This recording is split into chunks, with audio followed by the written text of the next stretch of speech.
ఈ రోజు super 6 super hit అనేటువంటి ఒక విజయోత్సవ సభను ఈ రోజు ఇక్కడ నిర్వహించుకోవడం జరుగుతోంది.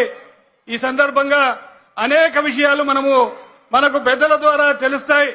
ఈ రోజు కూటమి ప్రభుత్వం అధికారంలోకి వచ్చిన కేవలం 15 నెలల్లోనే ఏవైతే ఎన్నికలలో మనం హామీలు ఇచ్చామో హామీలన్నిటినీ నెరవేర్చి ప్రజలకు చెప్పనివి కూడా ఈ రోజు ప్రజా శ్రేయస్సు కోసం ప్రజల కోసం అనేకమైనటువంటి సంక్షేమ పథకాలు ఈ రోజు ప్రవేశపెట్టి ప్రతి ఒక్క వ్యక్తికి ఈ సంక్షేమ పథకాలు అందాలనేటువంటి దృఢ సంకల్పంతో కృషి చేసి ఈ 15 నెలల్లోనే అనేకమైనటువంటి పథకాలు ఈరోజు ప్రజల వద్దకు చేర్చి ఎన్నికల్లో ఇచ్చిన మాటను నిలబెట్టుకున్నామని చెప్పి ఈ విజయోత్సవం చేసుకోవడం జరుగుతోంది.